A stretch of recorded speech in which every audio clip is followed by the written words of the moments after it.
இப்ப தீராத ஏதாவது ஒரு கஷ்டம் இருக்கும். அப்போ அந்த கஷ்டத்தை போக்கக்கூடிய இடத்துல யாராவது நமக்கு ஒருத்தங்க உதவி செய்வாங்க பாத்தீங்களா, அவர்களுடைய பெயர் அப்படின்னு பார்த்தீங்கன்னா முருகப் பெருமானுடைய பெயரா வந்து இருக்கும். நீங்க என்ன ஒரு கஷ்டப்பட்டீங்கனாலும் உங்களுக்கு ஓடி வந்து உதவி செய்றவங்க அப்படிங்கறத பார்த்தீங்கன்னா கண்டிப்பா முருகப் பெருமானுடைய பெயர்ல உள்ள ஒருத்தங்களாதான் இருப்பாங்க.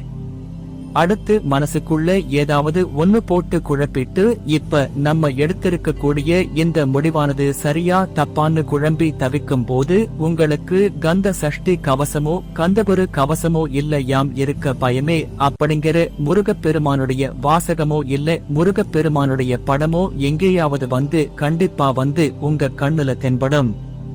அதாவது நீ சரியான பாதையில தான் போயிட்டு இருக்கிற.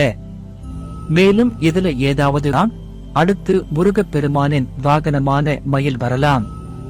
இல்லைன்னா முருகப்பெருமான் இருக்கக்கூடிய அந்த அறுபடை வீடுகள்ல ஏதாவது ஒன்னு கோவிலோ மலையோ உங்க கனவுல வந்து கட்டாயம் வந்து வரும். இன்னும் ஒரு சிலருக்கு பார்த்தீங்கன்னா திருச்செந்தூர் அந்த கடல்ல இருக்கிற அந்த கோவில், இது எல்லாமே கனவுல தோன்றும். இந்த மாதிரி எல்லாம் இருந்துச்சு அப்படின்னா முருகப்பெருமானுடைய அருள் பரிபூரணமா உங்களுக்கு உண்டுன்னு நீங்க தெரிஞ்சுக்கோங்க.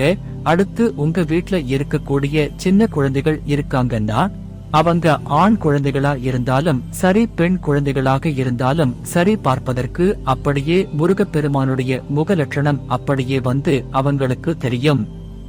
இப்ப நம்ம வந்து படத்துல தான் வந்து முருகப்பெருமானை வந்து நம்ம பார்க்கிறோம், இருந்தாலும் அதே போல முகம் வந்து நம்ம வீட்டு குழந்தைகளுக்கும் வந்து இருக்கும். மேலும் உங்க வீட்டு குழந்தைங்க முருகப்பெருமானுக்கு உகந்த நட்சத்திரத்திலோயோ திதியிலையோ, அதாவது ஒரு கிருத்திகை நட்சத்திர ஒன்று இது.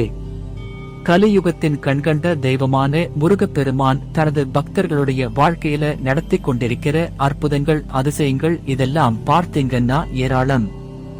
இப்போது நிறைய பேர் வீட்டில் முருகப்பெருமான் சிலை வைத்து வழிபாடு செய்வது, குறிப்பாக சொல்ல வேண்டும் என்றால் வேல் வைத்து வழிபாடு செய்வது, இதெல்லாம் இந்த காலகட்டத்துல ரொம்ப அதிகமா பண்ணிட்டு வராங்க. முன்பெல்லாம் தயங்குன ஒரு விஷயத்தை கூட இப்ப தாராளமா செய்றாங்க. அதாவது இப்ப வேல் வச்சு வழிபாடு செஞ்சா நமக்கு நல்லது நடக்கும், ஒரு காக்கும் கவசமா இந்த வேல் இருக்கும் என நம்புறாங்க.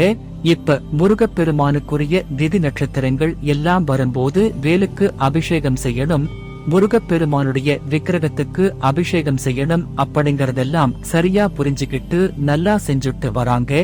தங்களையும் தங்களுடைய வீட்டையும் நல்லாவே முருகப்பெருமான் பாதுகாப்பு வளையத்துக்குள்ள கொண்டு வந்திருக்காங்க.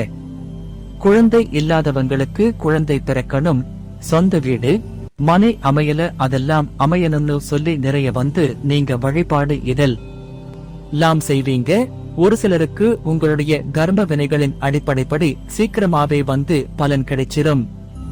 ஆனா ஒரு சிலருக்கு தள்ள உருவில வேணாலும் அவர் வரலாமு கண்டிப்பா வந்து உதவி செய்வாங்க. அவங்க யார், என்ன ஊர், என்ன பேர், என்ன எதுவுமே வந்து தெரியாது. சில சமயங்கள் பார்த்தீங்கன்னா நமக்கு தெரிந்தவர்கள் மூலமா வந்துட்டு வருவாங்க. சில சமயம் நமக்கு வந்து அவங்க யாருன்னே தெரியாது. அந்த மாதிரி விளையாட்கள் மூலமாவும் வந்துட்டு உதவி செய்வாங்க.